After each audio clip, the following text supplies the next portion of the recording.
तो बाबू जी वेद शास्त्रों का आपने ज्ञान कब लिया? वो बाद में धीरे धीरे फिर ये मैंने बोला वेद शास्त्र को झूठा कह रहे मेरे को बार पढ़ना है, क्योंकि वाणियों में मैंने पढ़ा था बाप से आके अंत में बाप आके सभी वेदों शास्त्रों का सार समझाता है, सार समझाता है। तो फिर मैंने सारे ये गीता प्रेस गोरखपुर की सारी बुकें बनाई, 4 मंगाई, 2003 में मंगाई आश्रम में। तो 4 वेद 16 उपनिषद भी मंगाए, पुराण 18 पुराण भी मंगाए।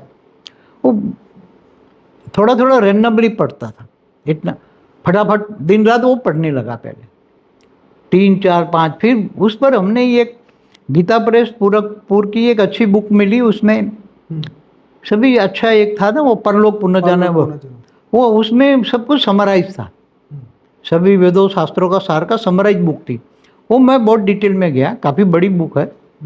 और फिर उसमें मैंने जो पहला ही मेरा क्वेश्चन था ब्रह्मा का 100 साल, वहाँ बोलते थे ब्रह्मा का 100 साल, तो ये संगम युग ब्रह्मा का 100 साल, ये संगम युग। तो ब्रह्मांड का 100 साल का संगम युग, तो वो मेरी बुद्धि में ज्ञान आने लगा कि ब्रह्मांड, तो एक ब्रह्मांड का ब्रह्मा विष्णु शंकर का ज्ञान तो वहाँ लिया था हमने। अब समय ब्रह्मा का 100 साल का ब्रह्मांड की आयु होती है, तो 4 युग 4,32,000 साल का, इससे डबल द्वापर, इनसे 3 गुना 43 से 4 गुना सतयुग, ये वहाँ आपको पूरा ब्रह्मांड का समय समझाया, उसमें लिखा हुआ था, उसमें लिखा हुआ था शास्त्रों में, शास्त्रों को सार उसमें था, तो पूरा समय काल चक्र उसमें लिखा हुआ था। फिर ये 14 लोक का ज्ञान भी उसमें लिखा हुआ था, ब्रह्मांड के ऊपर 7 लोग, ब्रह्मा के नीचे 7 लोग, फिर 55 करोड़ नर्क, फिर स्वर्ग नर्क, सब कुछ उसके अंदर था। फिर प्रेतों की दुनिया, भूत प्रेतों की दुनिया, ये पूरा बहुत हजारों साल से भूत प्रेत बैठे, उसमें कई एग्जाम्पल दिए थे। कई भूत प्रेत 10,000 साल से बैठे हैं अपने झाड़ के ऊपर, घर के झाड़ के ऊपर, ऐसे उसमें लिखा हुआ क्लियर एग्जाम्पल के साथ, हजारों। बहुत है उसमें, पुनर्जन्म की किताब है, तो बहुत बढ़िया चीज़ है, सबको एक बार पढ़नी चाहिए। फिर मैं वो दिन रात वो कुछ वेदोपनिषद भी पढ़े वो, मगर पुराणों में तो कन्फ्यूजन होता था। ये पुराण में विष्णु पुराण में विष्णु को भगवान बना दिया, शिव पुराण में शिव को बना दिया, नारद पुराण की वैल्यू, फिर ये ब्रह्म पुराण, ये 18 पुराण में हेडलाइन में थोड़ा कुछ पढ़ लेता, मगर वो उसमें कन्फ्यूजन ज़्यादा थी, क्योंकि बीके वालों ने ये दिमाग में डाल दिया कि सारे वेद शास्त्र सब झूठ है, सारे वेद शास्त्र। और मैं समराइज करके लोगों को समझाना है वेद शास्त्र का सार, सभी वेद शास्त्रों का समराइज स्टोरी कि एक ब्रह्मांड है भाई, तो मैं ब्रह्मांड पर फोकस करने लगा। आज भी हमारे YouTube चैनल पे बापूजी का 2005 का एक वीडियो रखा हुआ है, जिसमें बापूजी ने ब्रह्मांड के ऊपर, जो शुरू में अनंत कोटि ब्रह्मांड की एक हमारी बुक भी बनी, उसके ऊपर एक हाँ वो 6 में बनाई थी जी। ये अनंत कोटि ब्रह्मांडों का महाकाल प्रलय नाम की एक बुक है हमारी, वो अभी भी आप डाउनलोड कर सकते हैं। हमारी वेबसाइट परमशांति.org में जाएंगे तो आप ये बुक फ्री में डाउनलोड कर सकते हैं। तो 2006 में प्रिंट करवाई थी जी।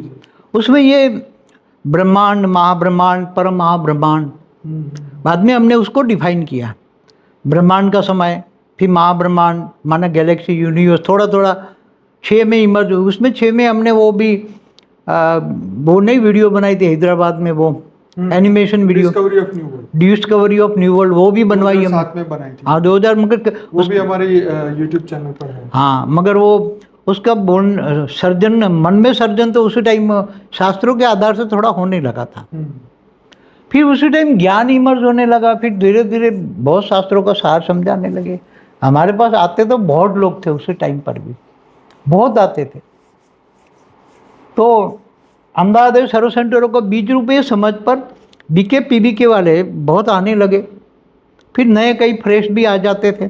तो उसी टाइम ब्रह्मा, ये महाकाल प्रलय की बुक थी ना, ब्रह्मांड, महाब्रह्मांड, परमा ब्रह्मांड की, उसके अंदर समय बताया हुआ है। तो ये जब शास्त्रों में हम पढ़ते थे ना कि प्रतिपल अनंतानंद ब्रह्मांड बनते हैं बिगड़ते हैं, तो दिमाग में नहीं आता था मैं किसके प्रतिपल, यहाँ तो ब्रह्मा का 100 साल था। मगर जब मैंने आत्मस्वरूप में लेके रिकंसाइल किया, तब समझ में आया कि महाशिव की एक पल बराबर ब्रह्मा का 100 साल, अब ब्रह्मा की एक पल बराबर धरती पर 1,00,000 साल। क्योंकि ब्रह्मा का एक दिन माना कल्प, एक कल्प में 1000 चतुर्युग होते हैं, 14 मनवंतर होते हैं। तो सब धीरे धीरे दिमाग में लाने, फिर वो प्रैक्टिकल ये ज्ञान लेकर आत्मस्वरूप में इमर्ज करके पूरा ब्रह्मांड का क्रिएशन का, पूरा ब्रह्मांड क्रिएट कैसे हुआ, शिव निराकार से आकारी, आकारी से साकारी, फिर ये सर्जन कैसे हुआ, पूरा ब्रह्मांड का सर्जन का। फिर मैंने वीडियो बनाया, हिस्ट्री ऑफ यूनिवर्स का वीडियो बनाया, ये सबसे पहले मैंने बनाया था ना, हिस्ट्री ऑफ यूनिवर्स पुराना वीडियो है। फिर हिस्ट्री ऑफ गैलेक्सी पर बनाया, हिस्ट्री ऑफ ब्रह्मांड पर बनाया। वो तो बाबू जी 15-16 पे 15 की। हाँ मगर 15 में, मगर उसी टाइम यूट्यूब नहीं था ना। हाँ यूट्यूब माइंड में तो था ना यूनिवर्स, तो हमने ये उस वक्त यूट्यूब नहीं था। डिस्कवरी ऑफ, तो फिर पुरानी बात हो गई, तो 10-11 में आपने बताया। नहीं मगर डिस्कवरी ऑफ न्यू वर्ल्ड में तो हमने ये यूनिवर्स की बात की है ना। डिस्कवरी ऑफ न्यू वर्ल्ड देखोगे तो यूनिवर्स का 2007 की। हाँ जो उसमें जो बनवाया, तो शास्त्रों के आधार से, मगर जो मुझे दिखता था आत्मस्वरूप में ये सब। बाद में धीरे धीरे 10 के बाद महाकाल प्रलय होना है, तो अब शास्त्रों में भी लिखा था। फिर मैं सोचने लगा अब ऐसी कोई थियरी मेरे पास आ जाएगी महाकाल की जगह पॉजिटिवली परिवर्तन हो, लोगों को आनंद से मुक्ति, जीवन मुक्ति हो, आत्माओं की मुक्ति, जीवन मुक्ति परम आनंद में मिल जाए। तो परमानंद स्वरूप है, नित्यानंद स्वरूप, ये सब शास्त्रों में बातें लिखी हुई थी। सारे शब्द तो ये सब शास्त्रों के ही है ना। लोग ये भी कहते हैं कि बापूजी आप बीके का ज्ञान चुरा के अपना शास्त्र। नहीं, सब बीके वालों को तो ज्ञान टोटली झूठ है, एकदम झूठ, टोटली झूठ। 5000 साल का वर्ल्ड ड्रामा कहीं शास्त्रों में ही नहीं है। और शास्त्रों को झूठ कहने वाले महापापी आत्मा है, क्योंकि शास्त्रों में इतना ज्ञान है, इतना ज्ञान है, उसमें अनंत कोटि ब्रह्मांडों का कई वर्ड्स हैं। इसलिए बड़े बड़े साधु संत जो है वो ब्रह्मा कुमारी संस्थाओं कभी जाते नहीं। कारण यही है कि वो शास्त्रों को झूठ बोलते हैं। क्योंकि जिन्होंने शास्त्र नहीं पढ़े वो वहाँ फंस जाते, जैसे हम भी फंस गए ना। बाद में, बहुत बाद में, जब शंकर पार्टी से भी जवाब नहीं मिला तो फिर अपने आप को समझने लगे कि सितारे कौन है। ये सितारों, पहले तो ये सितारों की, हर सितारों की अपनी अपनी दुनिया है। तब अपने आप ही मैं आत्मस्वरूप में, मैंने बोला आत्मस्वरूप में स्थित हो जाओ, हर प्रश्न का जवाब मुझे मिलेगा। तो धीरे धीरे मुझे हर प्रश्न का जवाब मिला ना, कि भाई ये सितारे है, एक सितारे माने एक सूर्य है। पहली बार कब पता चला शिव एक नहीं अनेक है? जब मैंने महाब्रह्मांड का ज्ञान सुना ना, शास्त्रों में ये परलोक पूनम जन्म की बुक में मैंने पढ़ा, महाशिव महाकाल बन के अनंत कोटि ब्रह्मांडों को अपने रोम रोम में समा लेता है। तो अनंत कोटि ब्रह्मांड है, तो अनंत कोटि ब्रह्मांडों का सर्जन का वो उसमें नहीं है, वर्णन नहीं है शास्त्रों में। मगर अनंत कोटि ब्रह्मांडों का ये शब्द मेरे को जब दिमाग में आया, तो फिर मैंने आत्मस्वरूप में स्थित होगा, क्योंकि इसमें कोई सर्जन की बात तो वहाँ बुक में नहीं है। शिव के सर्जन की बात नहीं, वो तो शिव शंकर का एक मानते हैं। शिव महाशिव को महाशिवरात्रि और शिवरात्रि का भेद नहीं समझते हैं, शिव महाशिव का भेद नहीं समझते हैं। फिर मैंने जाके शिव और महाशिव माना गैलेक्सी, माना आकाश गंगा है, उसमें आकाश गंगाओं में स्टार, ये सितारे, उनका थोड़ा थोड़ा शास्त्रों का और साइंस थोड़ा थोड़ा बोलने आता था, कुछ ज़्यादा नहीं आता साइंस उसी टाइम पर। मगर महाब्रह्मांड की जब थियरी मेरे को अनुभव हुआ, महाब्रह्मांड का चित्र बनाया मैंने, तब मेरे को वो महाशिव निराकार ने, महाब्रह्म ने एक संकल्प किया और अनेक ब्रह्म पैदा हो गए। ब्रह्म माना शिव, और वो शिव ने फिर ब्रह्मांड बनाया। कैसे बनाया वो सब मैंने फिर धीरे धीरे लिखवाया। आपको पहली बार मतलब जब पता चला कि स्वर्ग तीसरा लोक है, धरती पे स्वर्ग नहीं होता, यहाँ तो सत्य का युग होता है, सत्युग त्रेता। सत्युग त्रेता द्वापर कलयुग 4 युग होता रहता है। वो ये बोलते हैं तो कितनी गजब लगती है ना बात की, धरती स्वर्ग बनेगी। पर ये क्या है, साधु संत भी यहाँ ही बोलता है ना, बड़े बड़े साधु संत भी यहाँ बोलता है, ऊपर में कुछ नहीं है। बड़े बड़े कुछ लोग बोलते होंगे महाज्ञानी। नहीं, महाज्ञानी तो यहाँ साधु संत एक भी मैंने देखा ही नहीं है। कोई भी नहीं कहता ऊपर है स्वर्ग, सभी यहाँ कहते स्वर्ग भी। कोई साधु संत ये नहीं कहता ऊपर में स्वर्ग है। आज की तारीख में पूछ लो किसी को भी, तो इन लोगों को सुनता है, बोले स्वर्ग यहाँ ही है, नरक भी यहाँ है।